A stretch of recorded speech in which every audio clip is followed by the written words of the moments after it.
오늘 우리에게 주시는 하나님의 말씀 요한복음 6장 15절에서 21절까지 함께 봉독합니다. 그러므로 예수께서 그들이 와서 자기를 억지로 붙들어 임금으로 삼으려는 줄 아시고 다시 혼자 산으로 떠나 가시니라. 저물매 제자들이 바다에 내려가서 배를 타고 바다를 건너 가버나움으로 가는데 이미 어두웠고 예수는 아직 그들에게 오시지 아니하셨더니 큰 바람이 불어 파도가 일어나더라. 제자들이 노를 저어 12어리쯤 가다가 예수께서 바다 위로 걸어 배에 가까이 오심을 보고 두려워하거늘 이르시되 내니 두려워하지 말라 하신대 이에 기뻐서 배로 영접하니 배는 곧 그들이 가려던 땅에 이르렀더라. 아멘. 성경에 보면은 이적과 기사와 표적들이 많이 기록되어 있습니다. 이적은 하나님이 능력으로 행하시는 기적, 미러클 이런 것들을 이적, 기적이라고 합니다. 그리고 기사는요, 깜짝 놀랄 만한 일, 원더 이것을 기사라고 합니다. 즉 하나님이 행하시는 놀라운 기적들을 보면 사람들이 깜짝 놀라게 되는 것이지요. 그런데 표적은 조금 다릅니다. 표적이라는 말, 세메이온이라는 헬라어는 영어로 사인이라고 했습니다. 미러클러스 사인. 이것을 표적이라고 합니다. 즉 요한복음에 나와 있는 기록되어 있는 표적은 예수님이 행하시는 기적 그 자체에 포커스가 있는 것이 아니라 예수님, 기적을 행하시는 예수님이 누구신가? 기적을 행하시는 예수님이 바로 하나님의 아들 그리스도이심을 드러내주는 사인이라는 것이죠. 그래서 요한복음에 나와 있는 것을 표적이라는 말로 사용을 합니다. 그러면 오늘 예수님이 풍랑 속에서 바다 위를 걸어오신 제자들에게 걸어오시는 그와 같은 표적을 통하여 예수님이 하나님의 아들이시고 그리스도이심을 우리가 분명히 알고 믿을 수 있기를 주님의 이름으로 축원드립니다. 먼저 본문의 배경을 살펴보겠습니다. 오늘 본문 바로 앞에 나와 있는 내용이 오병이어의 표적입니다. 오병이어의 표적은 예수님이 우리의 영원한 생명이 되시고 우리에게 영원한 생명을 주시는 참된 양식이심을 보여주는 표적이셨어요. 당시 유대인들은요, 신명기 18장 15절의 말씀을 근거해서 종말에 모세와 같은 선지자가 나타나가지고 제2의 출애굽구원과 같이 자신들을 로마의 압제하에서 구원해낼 그런 메시아가 올 것을 소망하고 있었습니다. 그런데 예수님이 오병이어로 남자만 5,000명이 되는 그 수많은 사람들을 배불리 먹이시는 그것을 보고는 예수님이 바로 모세와 같은 그 선지자다 이렇게 생각하고는 억지로 예수님을 잡아가지고 자기들의 왕으로 모시려고 했어요. 왕으로 세우려고 했습니다. 예수님은 그들의 그 의도를 아시고 그들을 떠나서 혼자 산으로 기도하러 가셨습니다. 기도하러 가시기 전에 먼저 제자들을 건너편, 그러니까 갈릴리 호수 건너편에 있는 가버나움으로 먼저 가라고 보내시고 예수님은 무리를 떠나서 혼자 기도하러 산으로 올라가셨던 것입니다. 오늘 본문 16절과 17절에 보면은요, 날이 저물매 제자들이 바다에 내려갔다 그랬어요. 그리고 배를 타고 바다를 건너가는데 이미 어두웠다 그랬어요. 날은 어두워졌습니다. 그리고 예수는 아직 그들에게 오지 않았다고 그랬습니다. 그러니까 예수님은 산으로 가셨고 제자들은 바다로 내려가서 배를 타고 지금 가고 있는 중입니다. 자, 갈릴리 호수를 한번 보도록 하겠습니다. 여기서 말하는 바다는 갈릴리 호수를 이야기하는 겁니다. 저 갈릴리 호수는요, 긴 쪽이 남북입니다. 남북이 21km 정도 되고요. 그 다음에 좁은 쪽, 동서로 펼쳐져 있는 동서가 약 13km 정도 됩니다. 그래서 유대인들이 보기에 호수가 굉장히 크거든요. 그래서 이건 바다다. 그래서 갈릴리 바다라고 부른 겁니다. 실제로는 저게 갈릴리 호수입니다. 담수예요. 바닷물이 아니, 짠물이 아닙니다. 바닷물이 아니고 호수물입니다. 그런데 이 갈릴리 호수, 갈릴리 바다는요, 지도를 보시면 이쪽이 게네사렛 이 밸리입니다. 여기가 그 광야고요. 그래서 이 시 오브 갈릴리, 갈릴리 바다를 게네사렛 바다 또는 게네사렛 호수라고도 부르는 겁니다.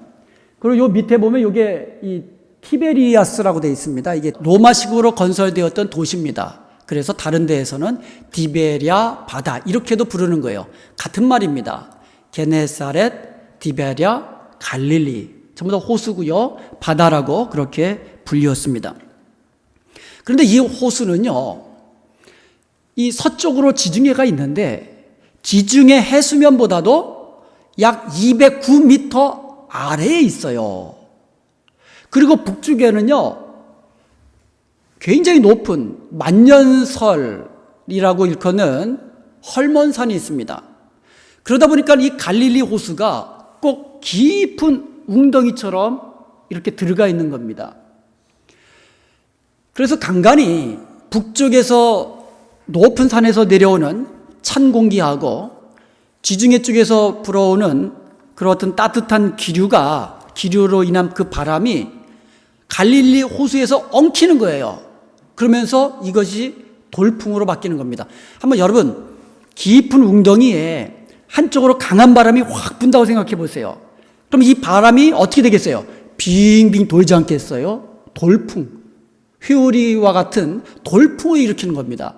그래서 바람이 돌풍을 일으키면 그 바닷물, 그 호수죠. 호수는 파도가 엄청나게 치는 겁니다. 이게 갈릴리 호수의 지형학적인 특징입니다.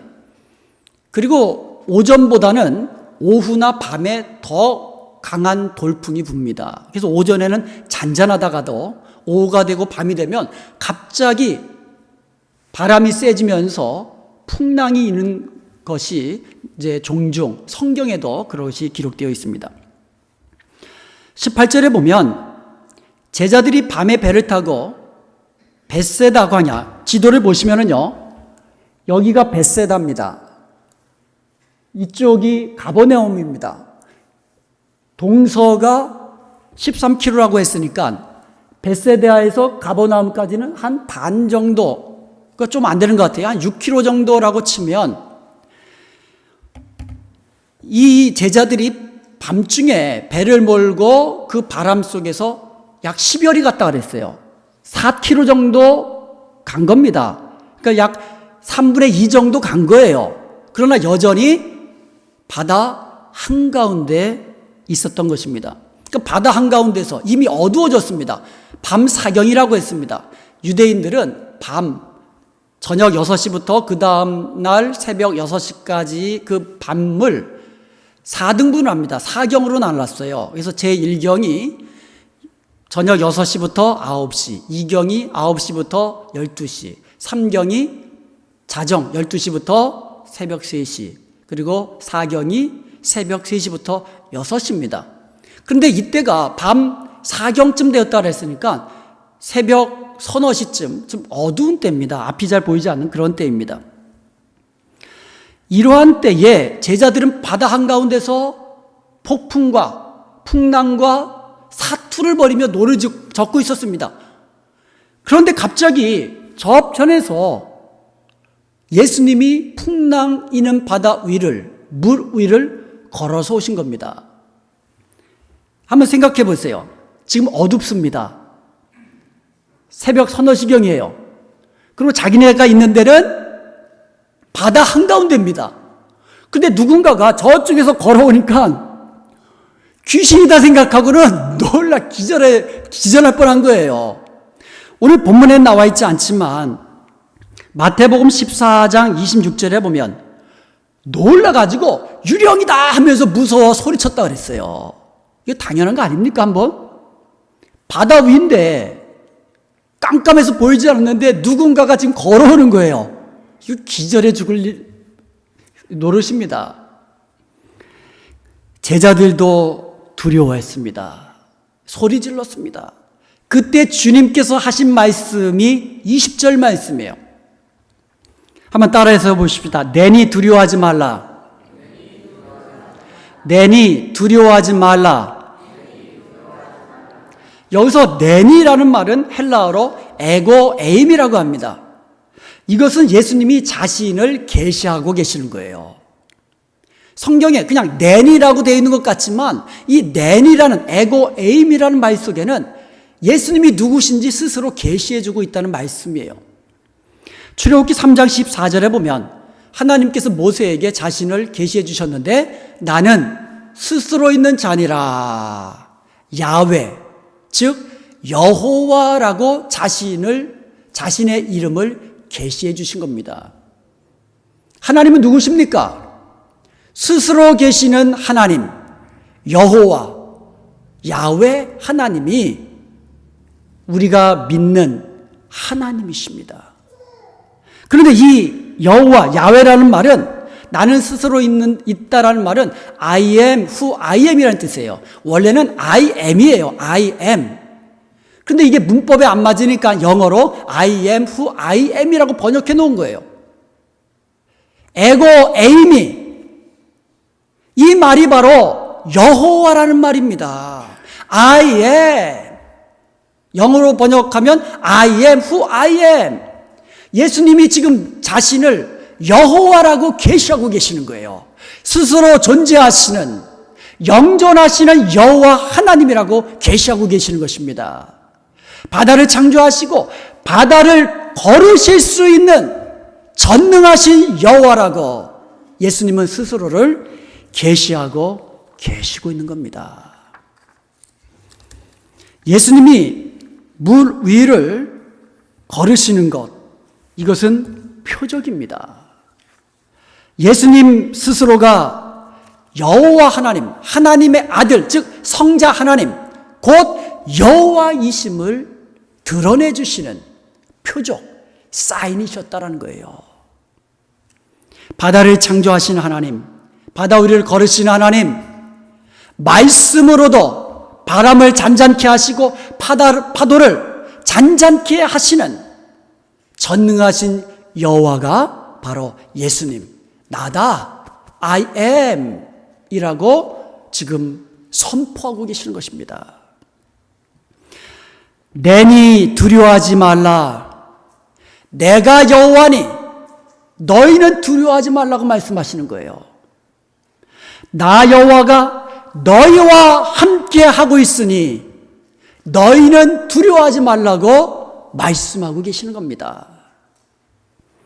두려움은요, 우리 인간 생활에서 행복을 빼앗아 버리는 대표적인 것 중에 하나입니다. 가장 대표적인 것이 죄라고 생각해요, 저는.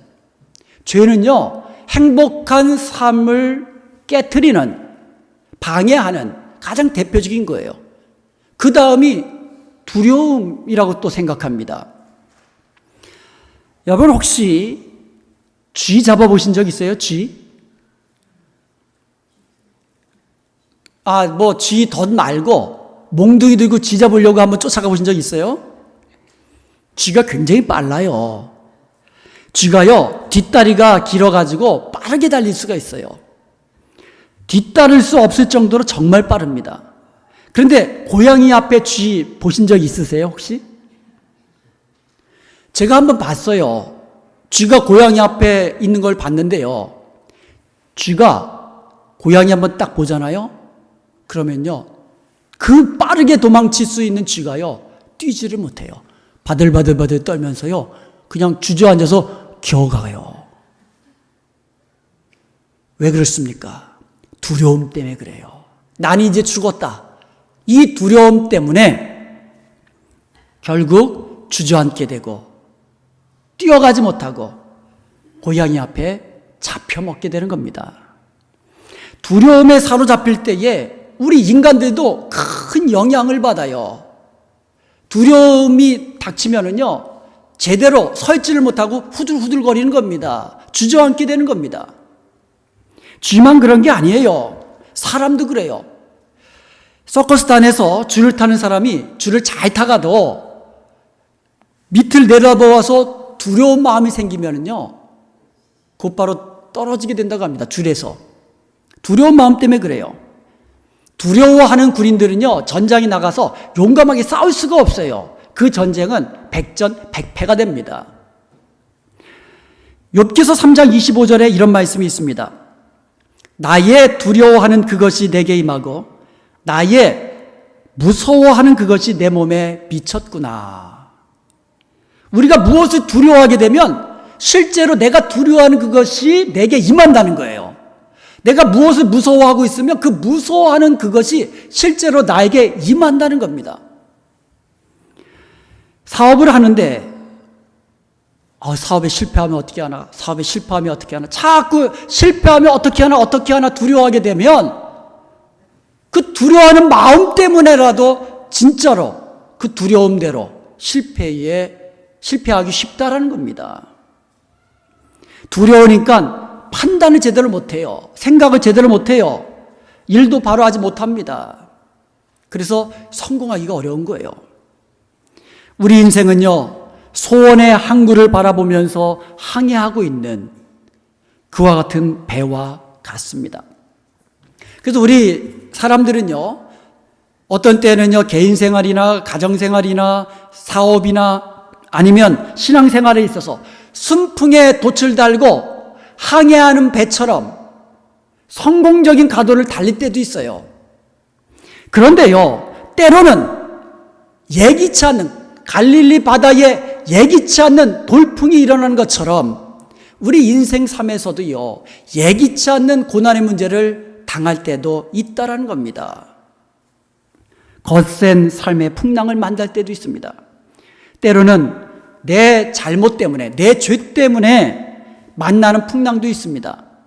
때로는 요나처럼 하나님 뜻에 상반되는 그 길을 가다가 그렇게 잘못된 길로 가다가 만나는 풍랑도 있습니다. 하나님보다 재물을 더 의지하고 진리의 말씀보다 인간의 지식과 경험을 더 의지할 때에 당하는 풍랑도 있습니다. 오늘 본문 말씀에 보면은요, 제자들은 예수님이 안 계신 상태에서 풍랑을 당했습니다. 그래서 우리가 인생 사는데 예수님 없이 살다가 당하는 풍랑도 많이 있다는 겁니다. 그런데 여러분, 마가복음 4장에 보면은요, 그때는 제자들이 예수님을 모시고 갈릴리 호수를 건너다가 폭풍우를 만난 겁니다. 얼마나 파도가 높은지 배 안으로 물이 들어와 가지고 잠기게 되어서 죽게 되었다고 그랬습니다. 예수님이 옆에 계심에도 불구하고, 예수님이 편하게 옆에서 주무시고 계심에도 불구하고 풍랑은 찾아왔다라는 겁니다. 우리가 예수님을 잘 믿고 예수님과 동행하는 그 삶 속에서도 때로는 예기치 못하는 인생의 풍랑을 만날 수도 있다라는 겁니다. 성경에 보면은요, 욥처럼 의롭고 경건하고 악에서 떠나고 하나님을 잘 섬기는 그런 사람도 없었어요. 욥처럼 그렇게 의로운 사람이 없었습니다. 그런 그에게 어느 날 갑자기 재앙이 찾아온 겁니다. 엄청난 재앙이 찾아왔어요.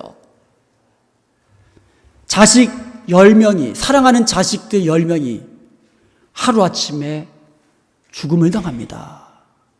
한두 명 자녀가 아니고 사랑하는 자녀 10명을 하루아침에 그냥 잃어버린 겁니다. 거기다가요, 이 욥이 거부였습니다. 양 7,000마리, 낙타 3,000마리, 소 500쌍, 암나귀 500마리. 이렇게 엄청난 재산이 하루아침에 약탈을 당하고 하루아침에 죽어버렸습니다. 죽게 되었습니다. 또 자신의 몸은요, 썩어가는 병에 들어가지고 세상을 한탄하며 내가 왜 이 세상에 태어났던가, 자신이 이 세상에 태어난 것을 한탄하는 그런 신세가 되어버렸습니다. 그러다가 부인은 또 어떻습니까? 하나님을 저주하고 그냥 속된 말로 되져버려라. 그리고는 도망쳐버렸어요. 얼마 전 이 남가주 일대에 이틀 폭우가 내렸어요. 이틀. 단 이틀 폭우가 내렸는데 그것도 아침부터 저녁까지 내린 것도 아니고 그냥 집중적으로 폭우가 내렸는데 산사태가 일어나가지고 얼마나 많은 인명 피해가 났습니까? 만일 산사태가 일어날 줄 알았다면 누가 그 집안에 남아있다가 죽음을 당하겠습니까? 예상하지 못하니까 집을 비워주십시오. 집을 빨리 비우시기 바랍니다라는 경고에도 불구하고 무슨 일이 있겠어? 라고 집에 머물러 있다가 그런 변을 당한 겁니다. 예수님의 제자들이요, 갈릴리 호수에서 잔뼈가 굵은 제자들이었습니다. 그래서요, 이 갈릴리 호수는 언제 어디서 돌풍이 일어날지 모른다 알고 있었어요. 그리고 그런 돌풍에 맞서서 노를 저으며 이 고기를 잡았던 경험이 풍부한 제자들이었습니다. 경험이 많습니다. 알고 있었습니다. 그럼에도 불구하고 예기치 못하는 큰 폭풍우가 몰려오면 제자들도 어찌할 수 없게 되는 고난의 상황을 맞이하게 되는 겁니다. 이것이 우리 인생사예요. 아무리 잘 나가고 있다가도 언제 어느 때에 폭풍우, 인생의 거센 풍랑이 찾아올 수 있는지 아무도 모르는 것이 우리의 인생입니다. 그리고 찾아오면 우리 힘과 능력으로 어찌할 수 없음을, 인간의 한계를 고백할 수밖에 없는 것이 우리 인생의 한계입니다. 그러므로 인간은요, 어느 누구로 막론하고 하나님을 의지하면서 하나님 앞에 겸손해야 됩니다. 하나님을 절대적으로 의지하고 주님을 모시고 사는 삶이야말로 복된 삶인 줄로 믿습니다. 우리 인생에 그렇다면 거센 풍랑이 일어날 때 우리는 어떻게 해야 할까요? 오늘 예수님께서는 두려워하지 말라고 말씀하십니다. 두려워하지 말라. 우리 옆에 분들하고 한번 인사하십시오. 두려워하지 마십시오. 성경을 보면 하나님께서는 우리 연약한 인생을 향하여 두려워하지 말아라라는 말씀을 아주 자주 하셨어요. 창세기 15장 10절에 보면 하나님이 아브라함에게 두려워 말라고 말씀하십니다. 그렇게 말씀하신 이유가 나는 너의 방패요, 너의 큰 상급이기 때문에 너는 두려워하지 말라는 겁니다. 하나님이 아브라함의 방패 되어 주셔서 모든 것을 막아주시기 때문에 너는 두려워하지 말라, 이렇게 말씀하신 겁니다. 아브라함만이 아닙니다. 하나님은 야곱에게도 두려워하지 말라 말씀하셨어요. 모세에게도 두려워하지 말라고 말씀하시고, 다윗에게도, 다니엘에게도, 엘리야에게도 두려워하지 말라고 말씀하시고, 이 수제자라고 일컫는 베드로에게도 너는 두려워 말라고 하셨고, 사도 바울에게도 두려워 말라고 말씀하셨습니다. 하나님은 우리 연약한 인생에게 두려워하지 말라고 말씀하시는 여호와 하나님이십니다. 두려워하지 마세요. 주님의 말씀입니다. 이 말씀은 창세기부터 요한계시록까지 어떤 말씀보다도 우리에게 자주 하셨던 그런 말씀이에요. 성경에 보면 두려워하지 말라는 말씀 뒤에 따라오는 말씀이 있죠. 내가 너와 함께 하리라. 그냥 두려워하지 말라는 것이 아닙니다. 내가 너희와 함께 하니 너희는 두려워하지 말라는 겁니다. 주님은 우리의 여호와이십니다. 내가 너희와 함께 하고 있으니 두려워하지 말라 말씀하시는 겁니다. 이사야서 43장 1절에 보면 야곱아 너를 창조하신 여호와께서 지금 말씀하시느니라. 여호와, 우리를 창조하신 여호와께서 우리에게 말씀하십니다.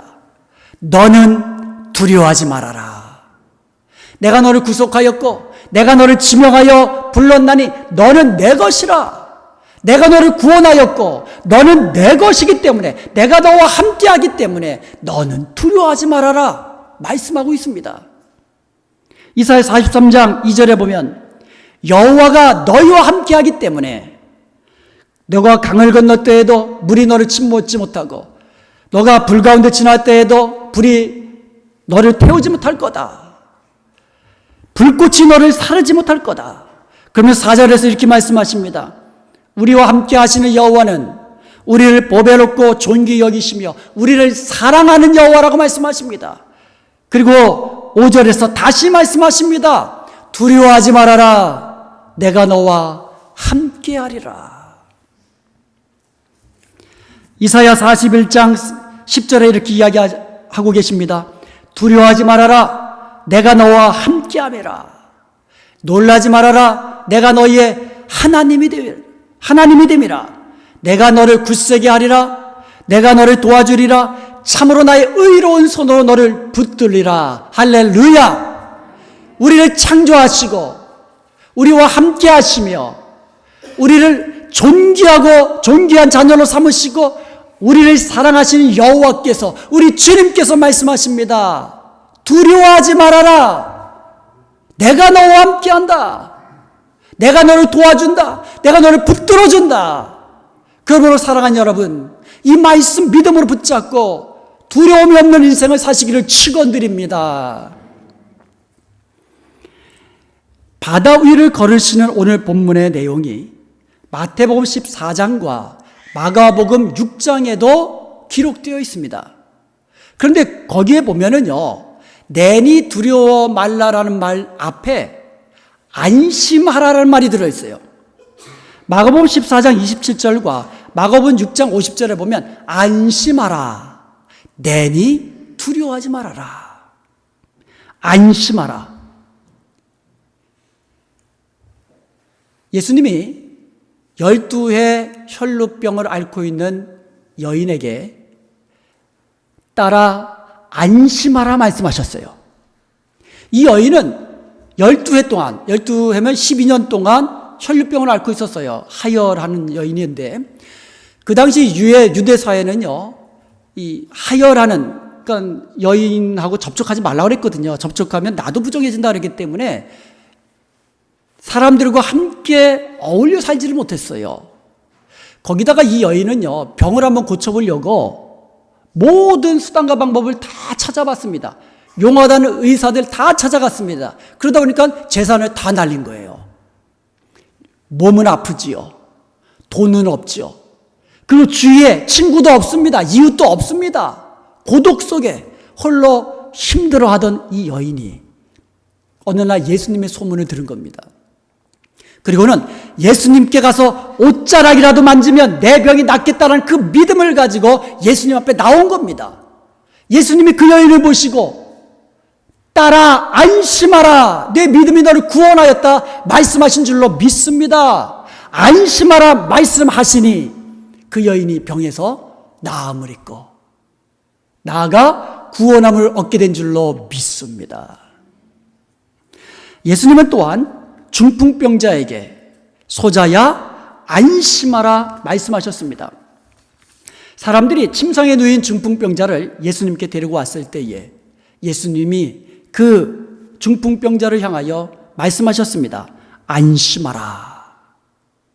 안심하라 말씀하시니까 걷지 못하는 이 사람이 일어나서 걷게 된 줄로 믿습니다. 안심하라. 그런데 오늘 본문에 나와 있는 이 풍랑 속에서 무리를 걸으시는 예수님이 마태복음과 마가복음에 보니까는 안심하라라고 말씀하신 줄로 믿습니다. 너의 모든 문제 내가 이제는 맡아서 해결해 주겠다. 안심하라. 나다. 그러니 너는 두려워 말라. 말씀하고 계시는 겁니다. 이제 그 말씀을 들은 제자들이 예수님을 기쁨으로 배 위로 영접합니다. 예수님이 배 안에 오르시자 풍랑이 잔잔해집니다. 그리고 그 배는 안전하게 그들이 원하는 가버나움으로, 그들이 원하는 소원의 항구로 도달하게 된 줄로 믿습니다. 사랑하는 여러분, 주님께서 오늘 저와 여러분에게도 안심하라, 내니 두려워 말라, 이렇게 하시는 말씀, 이렇게 말씀하시는 음성을 들을 수 있기를 소원합니다.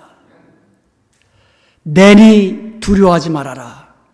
주님이 나와 함께 하십니다. 나와 함께 하시는 주님은 나를 사랑하시고 나를 존귀 여기시는 여호와 전능하신 하나님이십니다. 하나님의 아들, 성자 하나님이란 뜻입니다. 그분이 여호와 스스로 계시는 하나님이란 뜻입니다. 그분이 천지를 능력으로 창조하신 능력의 하나님이라는 뜻입니다. 안심하라 말씀하시면 중풍병자가 일어나고, 안심하라 말씀하시면 혈병을 앓는 여인이 병고침을 낫는 그런 말씀의 능력이 있으신 여호와 하나님이 나와 함께 하시는 우리 주님인 것을 믿으시기를 축원드립니다. 아프리카 선교사 리빙스턴의 이야기입니다. 아프리카가 그 당시에는요, 정글, 밀림에 가면 수많은 위험이 도사리고 있었고요. 그리고 식인종들도 많았다고 합니다. 그런 상황에서 이 리빙스턴이 아프리카로 선교사로 가겠다고 하니까 주변에 있는 사람들이 다 만류한 거예요. 가면 안 돼, 가면 안 돼, 너 가면 죽어. 그렇게 모든 사람이 만류할 그때에 리빙스턴이 이렇게 말을 했다고 합니다. 여러분, 이제 제발 나를 예수님과 함께 보내주시지 않겠습니까? 나는 예수님과 함께 가는 거기 때문에 이제 나를 예수님과 함께 보내주시지요. 사랑하는 여러분, 예수님은 여러분의 목자이십니다. 여호와는 나의 목자시니 내가 부족함이 없으리로다. 여호와 우리 주님께서 나와 함께 하시기 때문에 부족함이 없다고 고백할 수 있길 바랍니다. 그가 나를 푸른 초장으로 쉴만한 물가로 인도하시는도다. 나와 함께 하시는 여호와, 선한 목자 되신 여호와 우리 주님께서 날마다 우리의 길을 인도하시는 것을 믿으시기를 바랍니다. 내 영혼을 소생시키시고 자기 이름을 위하여 우리를 의의 길로 인도하시며, 내가 사망의 음침한 골짜기를 달릴지라도 내가 해를 두려워하지 않을 것은 주께서 나와 함께 하심이라. 우리도 이와 같은 믿음의 고백 할 수 있기를 간절히 축원드립니다. 오늘 본문에서 예수님께서 물 위를 걸으신 이것은 표적이라고 했습니다. 마태복음 14장 32절과 33절에 보면 물 위로 걸어오신 예수님이 배 위로 올라오시자 이제 풍랑이 멈추고 잔잔해졌습니다. 제자들이 물 위로 걸어오시고 그리고 풍랑을 잔잔케 하시는 그 예수님을 보고는 그 앞에 엎드려 절하면서 이렇게 고백합니다. 진실로 하나님의 아들이로소이다. 그들은 예수님이 물 위를 걸으시는 표적을 통하여 예수님이 말씀하시고 싶었던 그 사인의 의미를 제대로 알았고, 그 표적의 목적대로 예수님이 하나님의 아들 되심을 믿었던 것입니다. 그러므로 사랑하는 여러분, 하나님의 아들이신 예수님은 지금 이 자리에 나와 함께 하시는 여호와이신 것을 믿으시기를 축원드립니다. 예수님은 나의 삶의 현장에 실제적으로 임재하시며 함께 하시는 여호와 하나님이십니다. 제 말이 아닙니다. 마태복음 28장 20절에 주님이 분명히 말씀하셨습니다. 볼지어다 내가 세상 끝날까지 너희와 항상 함께 있으리라. 히브리서 13장 5절에도 내가 과연 너희를 버리지 아니하고 과연 너희를 떠나지 아니하리라 주님이 말씀하셨습니다. 이 말씀 굳게 붙잡고 나와 함께 하시는 우리 주님이 두려워 마라. 내가 너와 함께 한다. 안심하라. 이 말씀 믿음으로 붙잡고 주님과 함께 마침내 소원의 항구로 다다르는 저와 여러분의 복된 생애가 되기를 주님의 이름으로 축원드립니다.